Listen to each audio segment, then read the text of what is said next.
글로벌 외신 브리핑 박지영입니다. 첫 소식입니다. 현지 시간 21일 미국 상원에서는 우크라이나 스캔들을 둘러싼 트럼프 대통령의 탄핵 심리가 본격적으로 개시됐는데요. 공교롭게도 같은 날 트럼프 대통령은 스위스 다보스에서 열린 세계경제포럼 연차총회, 즉 다보스 포럼에서 미국 경제에 대한 자화자찬과 더불어 탄핵에 대한 언급도 내놨습니다. 자세한 내용 보도 통해서 확인해 보시죠. 트럼프 대통령은 이날 연설에서 미국의 그야말로 호전이 화려한 쇼에 다름이 없다면서 회의로는 이제 끝났다고 말했는데요. 그러면서 오늘 나는 미국이 전 세계가 그동안 보지 못했던 경제 호황의 한가운데 서 있다고 선언하게 돼서 매우 자랑스럽다고 밝혔습니다. 또 미국은 변창하고 또 번영하고 있다면서 그 어느 때와 다르게 다시 승리하고 있다고 밝혔는데요. 여기에 또 중국과의 1단계 무역 합의와 또 미국, 멕시코, 캐나다 협정 타결 등 무역 정책의 성과를 언급하는 것도 빼놓지 않았습니다. 한편 트럼프 대통령은 이 무대 밖에서 탄핵은 사기극이라고 거듭 주장하는 등 대서양 건너편에서도 이 탄핵 이슈는 벗어나지 못한 것으로 풀이되고 있습니다. 다음 소식입니다.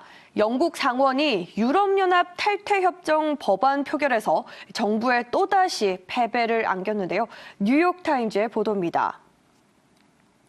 현지 시간 21일 상원은 전날에 이어서 유럽연합 탈퇴협정 법안 수정안 표결을 추가 실시했습니다. 이 상원은 무동반 난민 어린이가 영국에서 다시 가족과 결합할 수 있도록 하는 내용의 수정안을 찬성 300표 그리고 반대 220표로 통과시켰는데요. 당초 전임자였던 테리사 메이 전 총리가 이 무동반 난민 어린이와 가족의 결합을 약속했었지만 후임자죠. 보리스 존슨 총리가 유럽연합 탈퇴협정 법안에서 이런 내용을 삭제한 바 있습니다. 앞서 존슨 총리는 지난달 총선에서 하원 과반 기준을 훌쩍 뛰어넘는 의석을 확보하는 압승을 거두면서 유럽연합 탈퇴협정 법안을 신속하게 통과시켰었죠. 하지만 상원에서는 이 보수당 의석이 과반에 차지하지 못한 건데요. 이처럼 상원에서 법안을 또다시 수정하게 되면 하원에서는 다시 승인을 받아야 하기 때문에 이 하원은 보수당이 안정한 과반을 확보하고 있는 만큼 이번 상원의 수정안을 또다시 거부할 것으로 전망되고 있습니다. 다음 뉴스입니다. 프랑스가 글로벌 IT 대기업들에 대한 디지털세 부과를 결정한 뒤에 미국이 또다시 보복 관세를 예고하면서 본격화됐던 이 대서양 무역 갈등이 일단은 봉합 국면에 접어든 것 같은데요. 자세한 내용 보도 통해서 확인해 보시죠.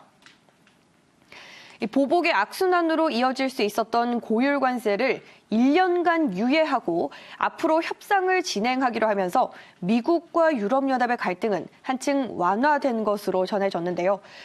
프랑스의 한 외교 소식통은 미국과 프랑스 두 정상이 이런 문제로 대화를 재개했다면서 양국이 올 연말까지 협상을 계속하면서 그 기간 동안은 관세 인상을 유예하기로 합의했다고 설명했습니다. 한편 에마뉘엘 마크롱 프랑스 대통령 역시 본인의 트위터에 도널드 트럼프 미국 대통령과 디지털세와 관련해서 좋은 토론을 했다면서 우리는 모든 관세 인상을 피한다는 합의를 바탕으로 협력해 나갈 것이라고 밝혔습니다.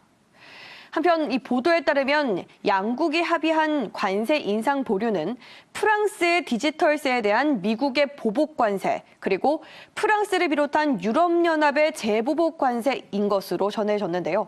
이에 따라서 프랑스와 미국은 연말까지 OECD를 통해서 디지털세에 관한 국제 조세 원칙과 또 세부안 마련을 위한 논의를 진행하기로 하면서 그동안 미국과 유럽연합 사이에 조성되던 이 무역 전쟁의 기류도 당분간은 누그러지게 됐다는 관측이 나오고 있습니다.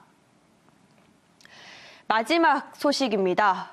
유럽연합이 공공장소에서 안면인식 기술 사용을 최장 5년 동안이나 금지하는 방안을 검토하고 있는 것으로 알려졌는데요. 이를 두고 구글과 또 마이크로소프트가 확연히 다른 견해차를 보이고 있어서 화제가 되고 있습니다. 로이터 통신의 보도입니다. 유럽연합은 그동안 이 미국에 비해서 AI 같은 기술 사용에 상대적으로 신중한 입장을 보여왔는데요.